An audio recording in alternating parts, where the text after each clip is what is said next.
Hi friends, welcome back to my channel. आज मैं आप लोग के साथ बहुत एक वाइटल इन्वेस्टिगेशन कंटेंट आपके साथ शेयर कर रही हूँ। आई होप आज का कंटेंट बहुत एक वाइटल वाला कंटेंट है। फ्रेंड्स, आप लोग मेरा टाइटल देखकर एंड थंबनेल देखकर पता ही चल गया है कि आज मेरा किस टाइप का कंटेंट है। जी फ्रेंड्स, आज मैं आप लोग के साथ इंडियन रेलवे का जो एक्सीडेंट होते हैं उसका मेरा आज का इन्वेस्टिगेशन कंटेंट है। तो चलिए फ्रेंड्स, स्टार्ट करते हैं मेरा आज का कंटेंट।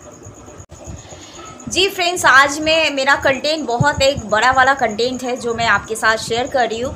आज मैं कोई इंडियन रेलवे का मेंटेनेंस के ऊपर मैं आज कोई बात नहीं कर रही हूँ। आज मैं सिर्फ एंड सिर्फ ओनली एक्सीडेंट क्यों होता है उसके ऊपर आज का मेरा कंटेंट है। तो चलिए स्टार्ट करते मेरा आज का content. First point, Indian railway में कभी भी जब रेलवे ट्रैक से ट्रेन जाता है ट्रैकिंग को चेकिंग नहीं किया जाता है। माई क्वेश्चन इस जगह का है, जितना सारा इंडियन रेलवे का इंजीनियरिंग डिपार्टमेंट है, रेलवे ट्रैक को क्यों नहीं चेकिंग होता है? क्या वो लोकल ट्रेन हो, क्या वो एक्सप्रेस ट्रेन हो, जिस स्टेट से बिलोंग करता है, जिस डिस्ट्रिक्ट से बिलोंग करता है, जिस सिटी से बिलोंग करता है, अब से रेलवे ट्रैक का पूरा चेकिंग होना है। क्योंकि रेलवे ट्रैकिंग के वजह से एक्सीडेंट क्योर होता है, क्योंकि एक्सीडेंट कोई और रीज़न नहीं होता है, रेलवे ट्रैक की वजह से। जब मैं कल फेसबुक को स्क्रॉल कर रही थी तो कल मुझे एक रिपोर्ट मिला था कि रेलवे ट्रैक में कुछ अलग अलग चीज़ रखा गया था। क्यों रखा गया जाएगा? क्यों हिम्मत होगा किसी को कि रेलवे ट्रैक में कुछ रख कर चला जाएगा इतना आसानी से? रेलवे ट्रैक को चेकिंग करना है each and every day, every घंटा, एवरी सेकेंड रेलवे ट्रैक को चेकिंग करना है पूरी इंडियन रेलवे।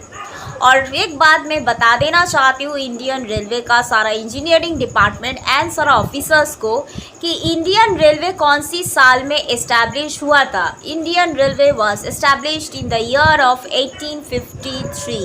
ओके, 1853 में इंडियन रेलवे इस्टेब्लिश हुआ। किसने इस्टेब्लिश किया? ब्रिटिश ने इस्टेब्लिश किया। कोई इंडियन इस्टेब्लिश नहीं किया था, ब्रिटिश इस्टेब्लिश किया था।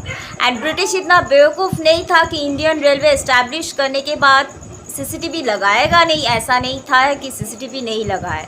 सीसीटीवी इंडियन रेलवे का हर एक जोन पर लगा हुआ है। जहाँ पर रेलवे ट्रैक है वहाँ पर भी सीसीटीवी कैमरा लगा हुआ है, क्योंकि चेकिंग करने के लिए कैमरा का ज़रूरत पड़ता है। इसीलिए अब से सारे के सारे सीसीटीवी कैमरा पूरा अच्छा से क्लीन एंड क्लियर रखा जाएगा, जैसे कि उस कैमरा से पूरा फोकस जाएगा कौन सी ट्रेन कौन सी रेलवे ट्रैक से जा रहा है। ये आपको पूरा वॉचिंग करना है सारे ऑफिसर्स डिपार्टमेंट इंडियन रेलवे का। Number 2 point, railway track crossing कोई करेगा तो दूसरा जगह से, जैसे कि कोई रेलवे ट्रैक क्रॉसिंग कर रहा है, अगर ड्राइवर को समझ में आया कि उसने रेलवे ट्रैकिंग क्रॉसिंग कर रहा है तो उसको ज़ोर से हॉर्न बजाना है, दूर से कंटिन्यू हॉर्न बजाना होगा उसको, क्योंकि एक जन के लिए पूरा ट्रेन को एक्सीडेंट नहीं होना है। हॉर्न बजाना है। क्यों नहीं हॉर्न बजता है जब कोई रेलवे ट्रैक क्रॉस करता है? मैं खुद आंखों से देखी हूँ, हॉर्न नहीं बजता है। सामने जब आ जाता है तब हॉर्न बजाता है, जब दूर में रहते तो ट्रेन का हॉर्न बहुत ज़ोर से बजता है, सुनाई देता है बहुत दूर से। तो फिर आप ड्राइवर क्या चीज़ के लिए बने? हॉर्न क्यों नहीं बजाते हैं? नेक्स्ट पॉइंट, इंडियन रेलवे का सिग्नल चेकिंग प्रॉपर तरीका से नहीं होता है। क्यों चेकिंग नहीं किया जाता है सिग्नल का? सिग्नल के वजह से रेलवे एक्सीडेंट हो रहा है, सिग्नल चेकिंग करना है। नेक्स्ट पॉइंट, हॉकर, बहुत सारा हॉकर रेलवे ट्रैक क्रॉस कर कर इधर से उधर जाता है। क्यों? आपको बार बार क्यों बोला जाएगा कि आपको रेलवे लाइन क्रॉस करना है? आप रेलवे लाइन क्रॉस क्यों कीजिएगा? अगर रेलवे लाइन क्रॉस करना है तो ऐसे नॉर्मल वाला जो साइड जगह है जहाँ से ऐसे कोई क्रॉस करता है उस जगह से आप क्रॉस कीजिए, लेकिन आप प्लेटफॉर्म से उतर कर फिर दूसरा प्लेटफॉर्म में आप क्रॉसिंग कर कर क्यों कीजिएगा? आपके लिए ट्रेन का एक्सीडेंट होता है। ये वाला चीज़ आपसे पूरा फोकस रहेगा। उसके बाद जब एक्सप्रेस ट्रेन छोड़ता है, क्या राजधानी एक्सप्रेस, शताब्दी express, Vande Bharat express, whatever express, जितनी भी एक्सप्रेस जिस स्टेशन से छोड़ रहा है उस वक्त पर इंजन को पूरा चेकिंग करना है, ट्रेन का सारा इंजन को। क्यों नहीं चेकिंग होता है? पहले तो चेकिंग होता था ना, जब 1853 में इंडियन रेलवे इस्टेब्लिश हुआ था तब तो सारा चेकिंग होता था। तो फिर अब चेकिंग क्यों नहीं होता है? वाई? सारा इंजन क्यों नहीं चेकिंग होता है? Why? What the engineers do, what their duty they are doing? Just enjoying the duty and enjoying the salary. You are getting the salary for this type of duty. इस type का duty करने के लिए आपको सरकार salary देगा हर महीना में ऐसे। हाँ, बैठे बैठे ऐसे काम कीजिए और आपके चलते किसी का ड्राइवर का ज़िंदगी बर्बाद हो जाता है, किसी का लाइफ, पैसेंजर का लाइफ स्पॉइल हो जाता है आपका एक गलती के चलते। सिर्फ एक छोटा सा गलती के चलते एक्सीडेंट होता है। जितना सारा ट्रेन का एक्सीडेंट होता है, सारा एक्सीडेंट एक छोटा गलती के वजह से ही होता है, चेकिंग के बिना। सारा कारशेड में जितना ट्रेन रहता है, कारशेड का ट्रेन आपसे चेकिंग होगा, सारा कारशेड का ट्रेन। मैं बहुत सारा ऐसे पैसेंजर्स को देखी हूँ, कारशेड का ट्रेन अनाउंस करने के आगे से इस ट्रेन में बैठ जाता है। क्यों? आप क्यों बैठिएगा? जब आपको लग रहा है कि उस ट्रेन पूरा खाली है, उस ट्रेन का अनाउंसमेंट नहीं किया जा रहा है, तो फिर उस ट्रेन में आप क्यों बैठते हैं? ट्रेन जब अनाउंसमेंट करेगा तब आप ट्रेन में बैठिए। उसके बाद लोकल ट्रेन का बात बोल रही हूँ, ट्रेन रुकते ना रुकते क्यों आप उतर जाते हैं प्लेटफॉर्म में? आपके चलते एक्सीडेंट होगा किसी और का। क्यों होगा आपके चलते एक्सीडेंट? आपको तो ट्रेन स्टेशन में उतरना है ना, इतना क्या जल्दी है आपको? ये क्या आपको लगता है ट्रेन क्या एक एक्सीलेटर है? आपको पता नहीं है स्टेशन का प्लेटफॉर्म से ट्रेन कितना ऊंचा है? अगर बाई चांस क्रॉसिंग हो, पैर अगर घुस गए अंदर तो फिर क्या होगा आपको पता है ना? ऐसे बहुत सारा स्टेशन है मैं नोटिस की हूँ, जहाँ पर ट्रेन से उतरने के टाइम जिस जगह प्लेटफॉर्म रहता है वहाँ आधा रिपेयरिंग नहीं हुआ है, वो रिपेयरिंग होना है, क्योंकि किसी का भी पैर अंदर घुस जा सकता है, एक्सीडेंट हो सकता है। मैं देखी हूँ, मैं नोटिस की हूँ। नेक्स्ट पॉइंट, जब एक्सप्रेस ट्रेन रुकता है जिस स्टेशन में, रुकने के आगे एक्सप्रेस ट्रेन का हॉर्न ज़्यादा कर क्यों नहीं बजता है? हॉर्न बजना सबसे इम्पॉर्टेंट है ट्रेन एक्सीडेंट होने के आगे। जब कोई भी एक्सप्रेस ट्रेन बैंडल स्टेशन में आ रहे, या हावड़ा स्टेशन में आ रहे, या चेन्नई स्टेशन में आ रहे, तो आने से पहले से ट्रेन का हॉर्न बजाना ज़रूरी है कि ये स्टेशन में ये ट्रेन आ रहे हैं, दूर से आपको हॉर्न बजाना है। उसके बाद नेक्स्ट है, जब ट्रेन एक्सप्रेस ट्रेन छोड़ता है उसके बाद सारा बोगी क्यों नहीं चेकिंग होता है? सारा बोगी चेकिंग होना ज़रूरी है। बहुत सारा ऐसे जगह ट्रेन है जहाँ पर बोगी चेकिंग नहीं होता है। जब एक्सीडेंट हो जाता है उस टाइम पर चेकिंग होता है। क्यों? उसके आगे क्या करता है सारी officers? What is the duty you are doing? Bogie क्यों नहीं चेकिंग होता है? उसके बाद रेलवे एक्सीडेंट और एक चीज़ के लिए सबसे ज़्यादा होता है, वो है एसी। एसी के लिए एक्सीडेंट हो रहा है, AC for only the AC. जब इंडियन रेलवे एस्टैब्लिश हुआ था तब क्या एसी था ट्रेन में? नहीं था ना। देन फिर एसी कितना इलेक्ट्रिसिटी लेता है? बहुत। इंडियन रेलवे का कितना लॉस होता है एसी के चलते, इलेक्ट्रिसिटी का कितना डैमेज होता है? एसी के चलते एक्सप्रेस ट्रेन का एक्सीडेंट हो रहा है, ओनली फॉर द एसी। सारा एसी बोगी के चलते। इस चीज़ के ऊपर गवर्नमेंट को फोकस होना है अब से, पूरा एसी बोगी का। नेक्स्ट पॉइंट, एक्सप्रेस ट्रेन में कोई अजनबी मीन्स अननोन हॉकर्स जो उठते हैं सामान बेचने के लिए, उसको चेकिंग करना है। एक्सप्रेस ट्रेन का मैं बोल रही हूँ, नॉट लोकल ट्रेन का, क्योंकि वो इंसान एक अननोन इंसान है, अजनबी है। अचानक वो ट्रेन में उठकर हॉकर के जैसा सामान बेच रहा है, उसका सामान में कुछ है या नहीं वो चेकिंग होना सबसे इम्पोर्टेंट है। ये वाला चेकिंग होना है। आपसे जो भी एक्सप्रेस ट्रेन जो भी स्टेट से जो भी सिटी से जब स्टार्टिंग करता है उसका जर्नी, उसके आगे से 1 घंटा 2 घंटा आगे से जब वो ट्रेन कारशेड में रहता है, उसी टाइम पर ट्रेन को पूरा चेकिंग करना है। कारशेड में जब ट्रेन रहता है, एक्सप्रेस ट्रेन जिस दिन छोड़ने वाला है, जिस टाइम पर वो छोड़ेगा उसका जर्नी स्टार्टिंग होगा, उसके आगे से ट्रेन को पूरा चेकिंग करना है। स्टार्टिंग से एंडिंग तक पूरा train should be checked out. पूरा ट्रेन को चेक करना है, सारा बोगी, सारा seat, each and everything checking करना है सारा ट्रेन को। क्यों? क्योंकि आप उस पोस्ट के लिए सिलेक्ट हुए हैं। आपको ड्यूटी करना है, चेकिंग करना आपका रिस्पॉन्सिबिलिटी है। नेक्स्ट, ड्राइवर के लिए जब सिलेक्ट किया जाता है इंडियन रेलवे में, तब उसको प्रॉपर तरीका से ट्रेनिंग क्यों नहीं दिया जाता है? उसको क्यों नहीं समझ आ जाता है ट्रेन का सिग्नल कैसे समझना है, ट्रेन को कैसे मुझे ओवरटेक करना है, स्पीड कितना बढ़ाना है, स्पीड कितना कम करना है, ये वाला चीज़ तो ट्रेनिंग पीरियड में सिखाया जाता है ना। तो फिर ड्राइवर के चलते ही तो एक्सीडेंट हो रहा है। आपसे जब भी कोई ड्राइवर को सिलेक्ट किया जाएगा एक्सप्रेस ट्रेन के लिए, ऑन दी स्पॉट उसको स्टार्टिंग डे से पूरा चेकिंग करना है कि क्या वो ड्राइवर बनने के लिए कैपेबिलिटी उसके अंदर है, उसके अंदर वो टैलेंट है, ही और she have the talent to be the driver of the Indian railway. That should be checked out very strictly. उसके बाद एक्सप्रेस ट्रेन का ड्राइवर, लोकल ट्रेन का ड्राइवर, दोनों ड्राइवर चेकिंग करना है। ऐसा नहीं कि सिर्फ एक्सप्रेस ट्रेन का ड्राइवर चेकिंग होगा, लोकल ट्रेन का नहीं चेकिंग होगा। लोकल ट्रेन का भी ड्राइवर चेकिंग होगा, एक्सप्रेस ट्रेन का भी ड्राइवर चेकिंग होगा।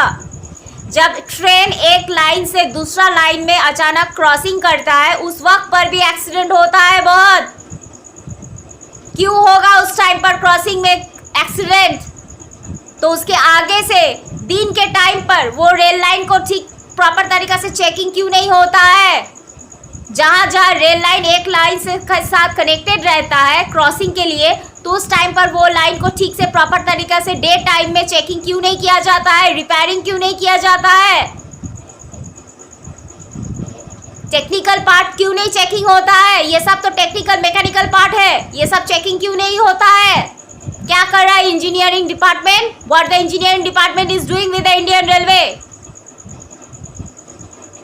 You are earning the money like this. इस तरीका से आप हर महीने में पैसा लेते हैं सरकार से, सैलरी, ये काम करते हैं आप। आपके चलते एक्सप्रेस ट्रेन का एक्सीडेंट होता है और कितना सारा पैसेंजर मर जाता है आपके चलते, एक छोटा वाला गलती के चलते। उसके बाद और एक चीज़ मैं देखी हूँ, फ़ोन रिचार्ज करते वक्त बहुत सारा ऐसे पैसेंजर होते हैं एक्सप्रेस ट्रेन में, फ़ोन रिचार्ज करते हैं सही, पर रिचार्ज करते करते स्विच प्लग को ऑन ऑफ करने भी भूल जाते हैं। जहाँ पर स्विच रहता है, स्विच सिस्टम रहता है, मैं खुद आंखों से देखी हूँ बहुत किसी को,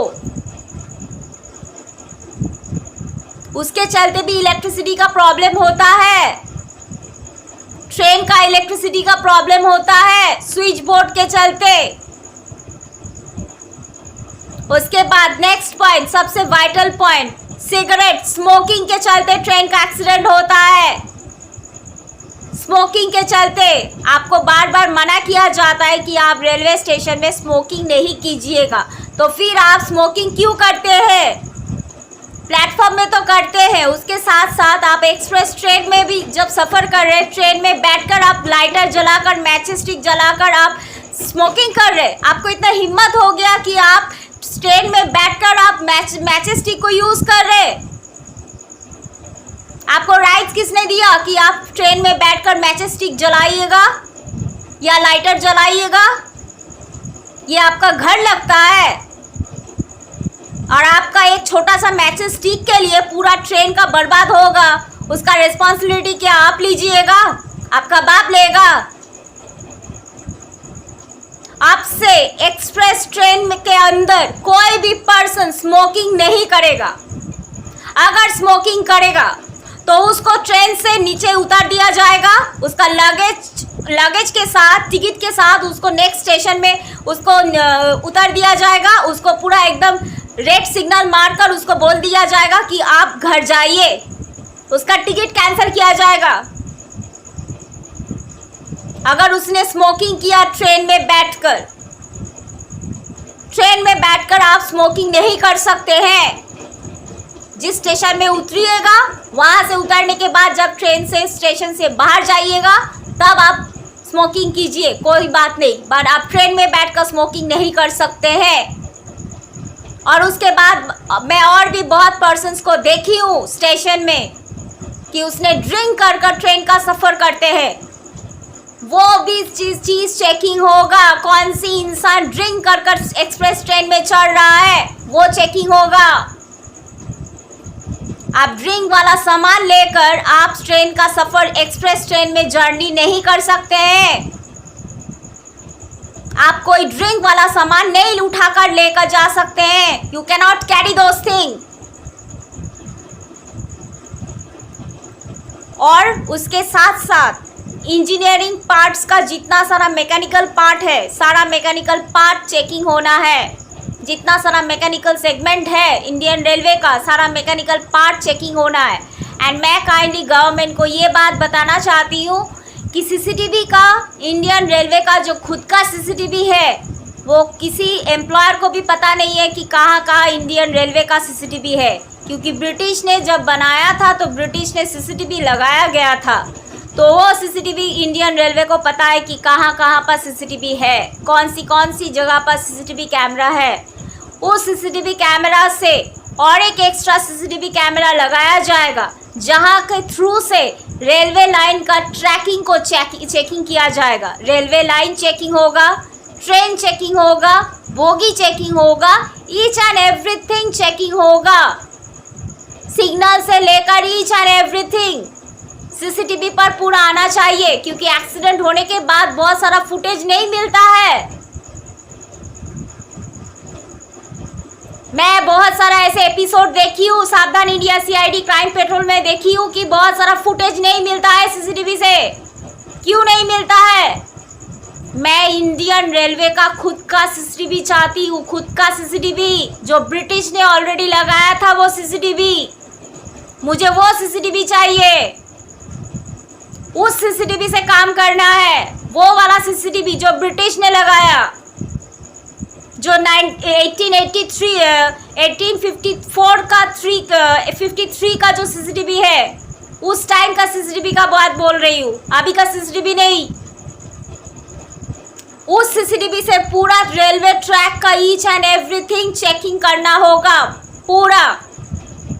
और एक बात है, और एक चीज़ के लिए एक्सीडेंट होता है, वो है जियो का BSNL का, फिर उसके बाद वोडाफोन का, एयरटेल का टावर के चलते बहुत सारा ऐसे टावर जहाँ पर लगाया गया है उस टावर के चलते बहुत सारा ट्रेन का प्रॉब्लम होता है। कुछ टावर ऐसे जगह पर लगाया गया है जहाँ से इंडियन रेलवे का डिस्टेंस बहुत कम नहीं रहता है, उसके चलते भी प्रॉब्लम होता है टावर के चलते। मैं काइंडली सारे टेलीकम्युनिकेशन को बताना चाहती हूँ, टेलीकम्युनिकेशन का सीओ को, कि टावर कुछ थोड़ा रेलवे से दूर डिस्टेंस पर लगाइए जहाँ पर रेलवे ट्रैक से आपका टावर का डिस्टेंस बहुत ज़्यादा होना चाहिए। क्योंकि आपका रेलवे ट्रैक के सामने अगर टावर रहेगा ऑटोमेटिक इलेक्ट्रिक का प्रॉब्लम होगा और आपके चलते एक्सीडेंट होगा। आपका टावर में कुछ नहीं होगा बट ट्रेन का प्रॉब्लम होगा। सो आपसे इंडियन रेलवे को वो भी चेकिंग करना है कि टावर का मेन प्रॉब्लम। और दूसरा बात है, एक्सप्रेस ट्रेन में जो भी कोई सफ़र कर रहा है उसका सारा luggage should be checked out. Luggage पूरा चेकिंग होना है, क्या वो रिजर्वेशन हो, कैसी बोगी हो, व्हाटएवर, पूरा लगेज चेकिंग करना है। ऐसा सिस्टम रेलवे को स्टार्ट करना है कि उसका लगेज को आपको चेक करना होगा कि उसका लगेज में वो कितना सामान लेकर जा रहा है, कितना ट्रॉली है, कितना बैग है, क्या सामान है उसमें, सारा चीज़ चेकिंग करना है। क्योंकि एक्सप्रेस ट्रेन में ही सबसे ज़्यादा एक्सीडेंट होता है, लोकल ट्रेन से ज़्यादा। एक्सप्रेस ट्रेन का सारा लगेज को पूरा प्रॉपर तरीक़ा से चेकिंग करना है। ऐसा नहीं कि कोई अगर सेलिब्रिटी भी ट्रैवल कर रहे उस ट्रेन से, या कोई भी सेलिब्रिटी हो या कोई भी मिनिस्टर हो, व्हाटएवर, कोई भी इंसान, ह्यूमन बीइंग अगर ट्रेन से सफ़र कर रहे एक्सप्रेस ट्रेन से, उसका लगेज चेकिंग करना है।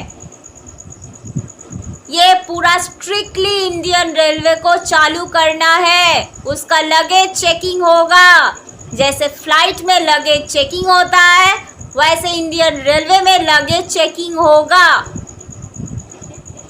क्यों? क्योंकि किसी को बिलीव नहीं करना चाहिए। सारा सामान शुड बी चेक्ड। सारा your trolley, bag, bottle, everything. और ये सब रूल्स इंडियन रेलवे को स्ट्रिक्टली चालू करना है, क्योंकि इसके वजह से ही इंडियन रेलवे का एक्सीडेंट हो रहा है। बहुत सारा यही रीज़न है। और एक बात, लास्ट बात बताना चाहती हूँ, इंडियन रेलवे जब दूसरा ट्रेन में एक ट्रेन जब ओवरटेक करते हैं, उस टाइम पर भी बहुत एक्सीडेंट होता है। क्यों होगा वो एक्सीडेंट? जब ट्रेनिंग दिया जाता है ड्राइवर को, उस टाइम पर ड्राइवर प्रैक्टिस क्यों नहीं करता है कार शेड में? उसके बाद मालगाड़ी जब पास होता है, आगे मैं बहुत साल पहले का बात बोल रही हूँ, जब मैं कॉलेज स्टूडेंट थी, मालगाड़ी पास होता था तो ट्रेन अनाउंसमेंट किया जाता था। अभी बहुत स्टेशन में मैं देखी हूँ, मालगाड़ी पास होता है, अनाउंसमेंट करने ही भूल जाता है। क्यों? वाई? सारा एक्सप्रेस ट्रेन जिस ट्रेन पर छोड़ेगा, जिस स्टेशन में पहुंचेगा, आगे से अनाउंसमेंट होगा ट्रेन में, स्टेशन में, प्लेटफॉर्म में कि ये ट्रेन इस वक्त पर आने वाला है। You have to announce it properly.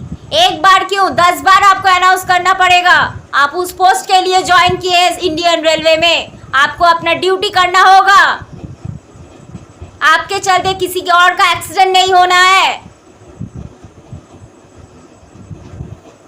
That's all. यही था मेरा सारा इन्वेस्टिगेशन पॉइंट्स जो मैं शेयर की हूँ। आई होप गवर्नमेंट को समझ में आया है क्या मैं बताना चाहती हूँ। And it's my last request कि सीसीटीवी पर आपसे फोकस कीजिए, सीसीटीवी कैमरा पे ऊपर पूरा फोकस कीजिए, क्योंकि सीसीटीवी के थ्रू से आपको सारा फुटेज मिलेगा। आपको प्रॉपरली पता चलेगा कि कौन सी एक्सप्रेस में क्या प्रॉब्लम हो रहा है, कौन सी एक्सप्रेस का बोगी में क्या प्रॉब्लम हो रहा है, कौन सी एक्सप्रेस का इंजन का प्रॉब्लम हो रहा है, क्या चीज़, सब डिटेल्स आपको कैमरा से मिल जाएगा। इसीलिए आपसे पूरी इंडियन रेलवे का जो खुद का सीसीटीवी है, उस कैमरा को अच्छा से सर्विस प्रोवाइड कीजिए। ज़रूरत पड़ेगा तो और सीसीटीवी लगाइए, एक्स्ट्रा सीसीटीवी लगाइए ज़रूरत पड़ेगा तो। और अच्छे इंजीनियर को रिक्रूट कीजिए, घटिया इंजीनियर को हटाइए, उसको जॉब से निकालिए, पूरा सस्पेंड कीजिए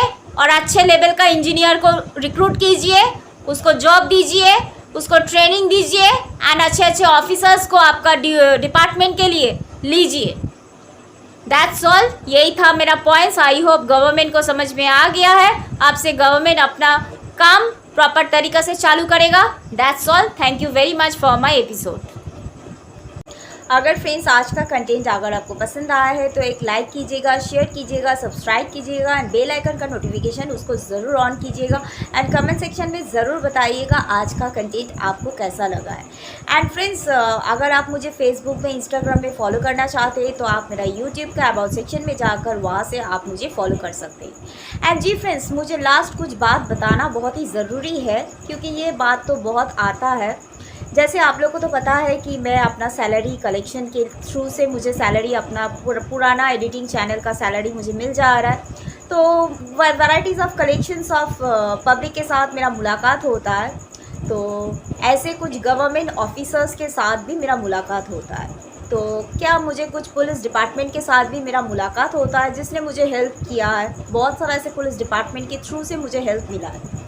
तो आज मुझे एक आईपीएस डिपार्टमेंट के थ्रू से पुलिस इंस्पेक्टर के साथ मेरा मुलाकात हुआ है। ऐसे नहीं बोलेंगे कि उसने मेरे साथ बदतमीज़ी किया है, पर उसने मेरा आइडेंटिफिकेशन मांग रहा था, जो मैं बार बार बोल रही थी कि मेरा यूट्यूब, फेसबुक, इंस्टाग्राम में अबाउट में चेक कीजिए, बट स्टिल उसने अपना यूट्यूब चैनल ओपन नहीं कर रहा था, मीन्स उसका यूट्यूब को। तो मैं काइंडली सारी पुलिस डिपार्टमेंट को, जितनी सारी पूरी इंडिया में पुलिस डिपार्टमेंट है, मैं सारी पुलिस डिपार्टमेंट को बताना चाहती हूँ कि मैं एक इंटरनेशनल सीबीआई ऑफिसर हूँ। एंड उसके साथ साथ मैं गवर्नमेंट के साथ भी काम कर रही हूँ, एंड उसके साथ साथ मैं सोशल मीडिया के साथ भी काम कर रही हूँ, एंड उसके साथ साथ मैं इंटरनेशनल गवर्नमेंट के साथ भी काम कर रही हूँ, एंड उसके साथ साथ मैं इंडियन रेलवे के साथ भी काम कर रही हूँ। मैं सारे डिपार्टमेंट के साथ मैं सीबीआई पोस्ट के थ्रू से मैं मल्टी काम कर रही हूँ। एंड बाय द वे आपको मैं बताना चाहती हूँ, बहुत सारा ऐसे केसेस होते हैं जो पुलिस डिपार्टमेंट की तरफ से वो वाला सॉल्व नहीं होते, तब वो केसेस सीबीआई डिपार्टमेंट को हैंडओवर किया जाता है। ऐसा नहीं है कि सारे डिपार्टमेंट पुलिस के डिपार्टमेंट से ही काम सॉल्व होता है। बहुत सारा केसेस होता है पुलिस डिपार्टमेंट से सॉल्व नहीं होता है। अगर पुलिस डिपार्टमेंट से अगर सॉल्व हो ही सकता था तो आज तक बॉलीवुड का जो 12 गो मिस्टीरियस डेथ केस हुआ था, मर्डर केस हुआ था, वो केसेस पुलिस क्यों नहीं सॉल्व किया? मुंबई का पुलिस क्या कर रहा था? सॉल्व क्यों नहीं कर पाया? इतनी सारी बॉलीवुड का स्टार्स का जो मिस्टीरियस डेथ केस हुआ था, उसका सॉल्व क्यों नहीं हुआ? यही तो बात है police department and CBI department का, बहुत डिफरेंट। तो क्या है, मैं कोई भी डिपार्टमेंट को नीचा गिराना नहीं चाहती हूँ, क्योंकि मेरा जो कोर्ट का, मेरी मम्मी का केस हुआ था, मैं पुलिस का डिपार्टमेंट के थ्रू से ही कोर्ट से मैं नाना के पास हैंडओवर किया गया था, एंड मैं पुलिस अंकल का गोदी से ही उतरी थी। इसीलिए मैं सारी पुलिस डिपार्टमेंट को बहुत रिस्पेक्ट करती हूँ। पुलिस डिपार्टमेंट जितना इंडिया में है, वर्ल्ड में है, मैं सारी पुलिस डिपार्टमेंट को बहुत रिस्पेक्ट करती हूँ, सैल्यूट करती हूँ। एंड मैं आज पुलिस डिपार्टमेंट को, उस आईपीएस ऑफिसर को मैं बताई थी कि सर, अगर आपके पास कभी भी ऐसे केसेस आएगा कि जो केसेस आप सॉल्व नहीं कर पा रहे, तो आप मुझसे कांटेक्ट कीजिएगा, ज़रूर मैं वो केस को सॉल्व करूँगी। तो उसने खुशी खुशी से बहुत मुझे हेल्प भी किया है एंड मुझे सपोर्ट भी किया है, मेरा काम के लिए मुझे इनकरेज किया है। बट बैंडल पुलिस स्टेशन जब मैं गई थी, वहाँ पर मैं फ्रेंड्स आप लोग के साथ शेयर की थी कि मेरे साथ बहुत बदतमीज़ी बिहेवियर किया गया था। उसने बोला था मुझे कि आपको मुझे सर से बुलाने, ऑफ कोर्स मैं आपको सर से बुलाऊंगी, एंड आपको भी मुझसे बात करना है कभी भी ज़िंदगी में अगर, तो मुझे मैडम बोलकर बात कीजिएगा, क्योंकि मेरा पोजीशन आपसे ढेर गुण बड़ी जगह पर है। मैं एक इंटरनेशनल सीबीआई ऑफिसर हूँ, इसीलिए दोबारा कभी भी अगर आपके साथ मेरा मुलाकात होता है तो मुझे मैडम बोलकर सैल्यूट कीजिएगा, समझे? That's all friends. Thank you very much.